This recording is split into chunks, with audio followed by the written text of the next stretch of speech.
Great.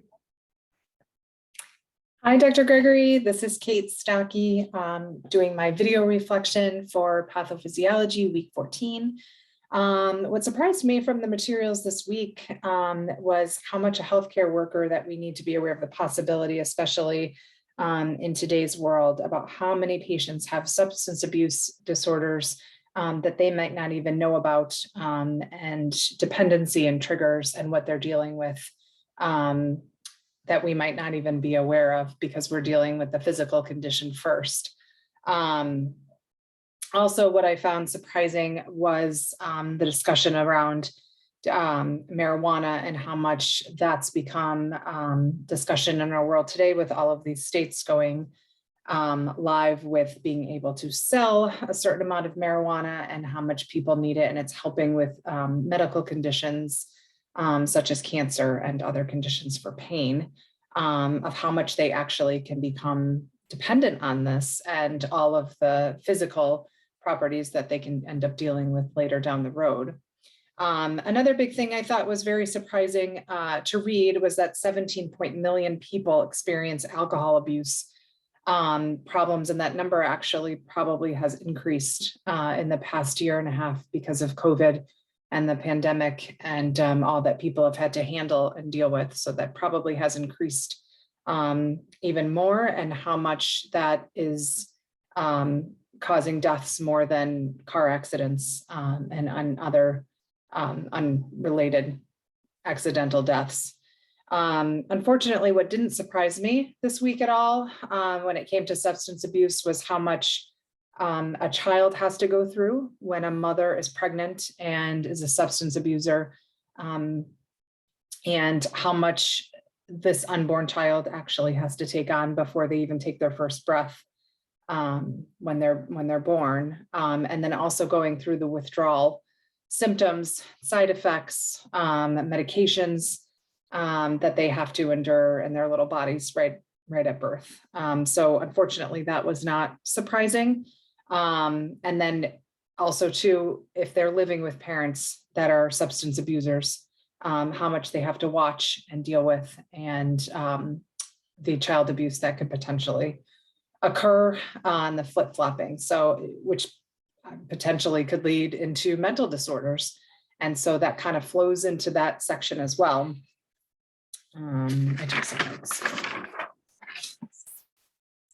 Three things I learned about mental disorders specifically. Number one is only approximately 1% of the population has schizophrenia. I found that to be a low number, and how much it does affect certain or multiple areas within the brain. I guess I'd never really looked into it that much to see how much it actually affects the frontal lobe, the decreased blood flow to the frontal lobes, and the excessive dopamine secretion that occurs, which can potentially explain their signs and symptoms and what we would see in a schizophrenic patient. The second thing was depression can be indicated in so many different scenarios. And I think we all know this, but I think that it gets lost in translation when we're in our day-to-day life.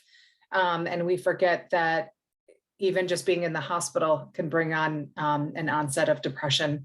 And we sort of have to, even if a patient's saying that they haven't been sleeping well or eating well, that we really should bring those conversations to mental health and depression, and have more conversations about what resources we can provide to them.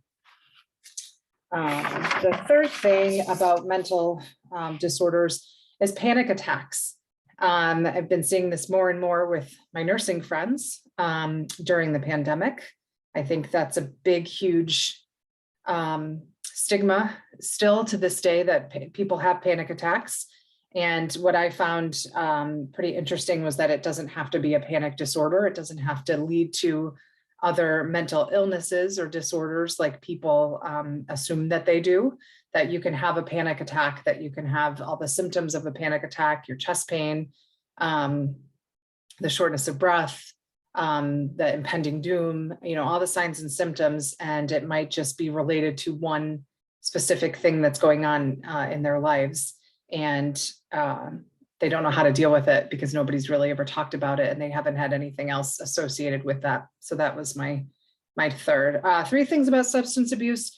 Biggest thing I learned about studying was, like I said, about the child and how much they actually take on from all these different substances that a mother might ingest, and how much responsibility a mom has when she's pregnant with a child. You know, you think of it on such a surface level, but really then inducing substances into your body that could, you know, potentially or are getting to the child.